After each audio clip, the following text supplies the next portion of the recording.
Though I've had my fair share of Android devices, and if you stuck with me for a while, you will know I was a devoted OnePlus user for the better part of 2 years. Since late 2018 or the launch of the iPhone XS and XS Max, I've had an iPhone in my pocket for several reasons. One of them not being that I am a dogmatic Apple fanboy who once kissed the hand of Tim Cook himself, but more so because iPhone offers me not only convenience with services like iCloud and iMessage, but also utility. Because right now, as you can see here, I'm shooting on a phone, and that phone is the iPhone 11 Pro Max, which has an insane camera setup. And after I'm done shooting this intro, I'm going to conveniently airdrop it onto my Mac. So you can see here, this phone just works in my workflow.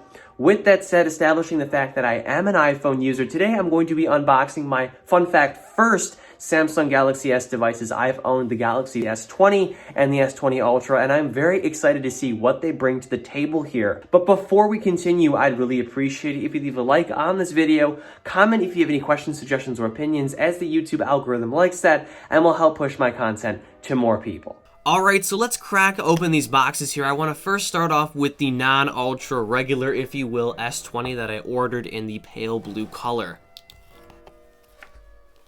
Alright, and I'm greeted with the front of the phone here. I guess I kind of have to get it out of here. Let's get the plastic off.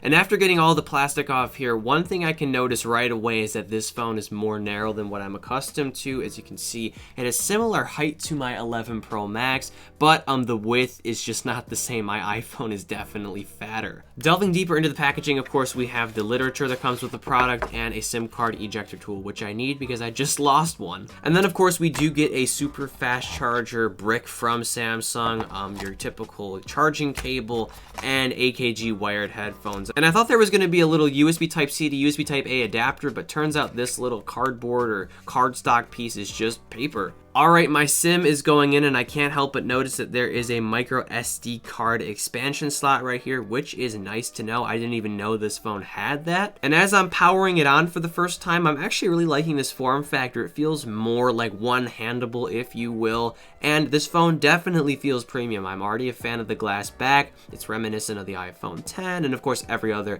Samsung Galaxy S device since the S6. The sides, I'm not sure if they're made out of stainless steel, but they are made out of a premium feeling metal. It could be stainless steel. Even if it's aluminum, it still feels very nice. And the front screen has a very slight curve around the edges, which I am a fan of. Although I love a phone like the OnePlus 7 Pro, when the display curves are just too aggressive, it makes the phone handling and using experience just less enjoyable. And while my S20 is setting itself up or updating or whatever, I want to get into the S20 Ultra here. I'm very excited to see how big this phone is because it has like a massive 6.9-inch display, I believe. So let's get the box open here as well. And here we have the big boy, the S20 Ultra. Oh my god, this thing is humongous. Let's compare this to my 11 Pro Max here. It shares the same width as far as I can tell, but it is taller, which is pretty impressive. Let's get the plastic off too. So yeah, here we have the huge Samsung Galaxy S20 Ultra with an equally premium feeling design as the S20, obviously, and a huge camera module, which I'm very excited to test out too. This doesn't seem that much bigger than my 11 Pro Max now that I think about it. I'll probably get used to it pretty quickly, but still, this thing is a phablet nonetheless. So let's power it on as well and also crack open the box. We also get, of course, a supercharger. We do get this piece of paper that's in here for some stupid reason. We also have your charging cable and AKG wired headphones, just like you get with the S20s. So yeah, same box, same accessories, pretty much no different, even though you do pay more for the Ultra and its bigger display and bigger camera.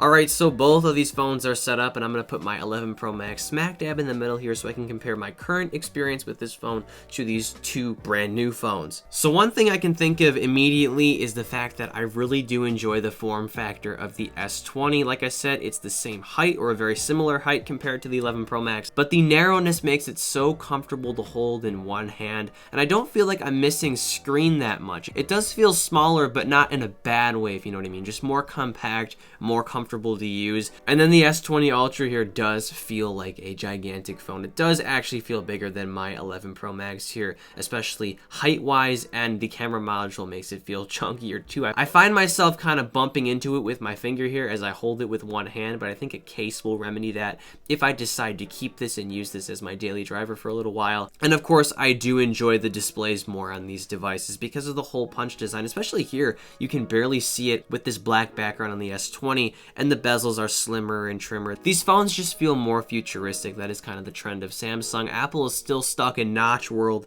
which I hope they get out of in 2020, but who knows, we'll see. And what's interesting is that the S20 phones here are set at 60 Hertz out of the box, but you can set them to 120 Hertz, which is great, which I'm about to do right now. And of course, as we know, the 11 Pro Max is locked at 60, so let's just see how this feels here. I'm going to scroll through, and yeah, oh man, this is really nice. I have used the OnePlus 7 Pro, which is a very buttery experience, but this is really nice and is a feature that I'm really longing for Apple to bring to the iPhone platform. Maybe we'll see it in 2020, who knows, I hope so, but yeah, this is a very nice feature here. And though Samsung's One UI isn't known to be the most buttery on the market like Oxygen OS is, the 120 Hertz is definitely making me want to use it more. And jumping into the camera apps here, although the cameras are face down on my table, we have ultra wide modes, we have the regular wide angle modes, and then we have zoom modes, and this is where Samsung gets pretty impressive.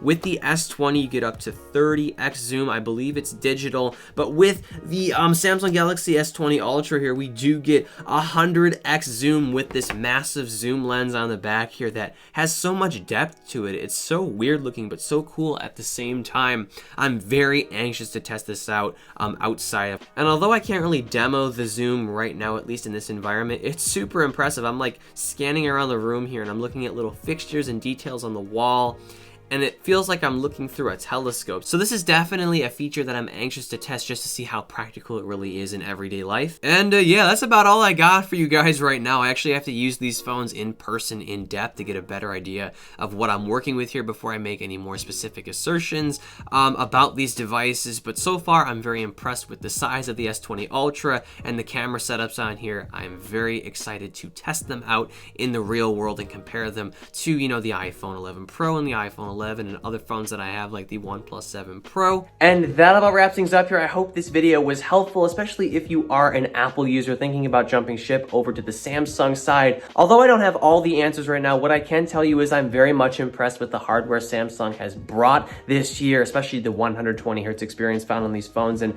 I do recommend you stay tuned for my upcoming reviews and of course comparisons with iPhones and other smartphones. I would really appreciate it once again if you leave a like on this video, comment if you have any questions, suggestions, or opinions, and subscribe for more content like this. And as always, I'm Noah, and I will catch you all in the next one.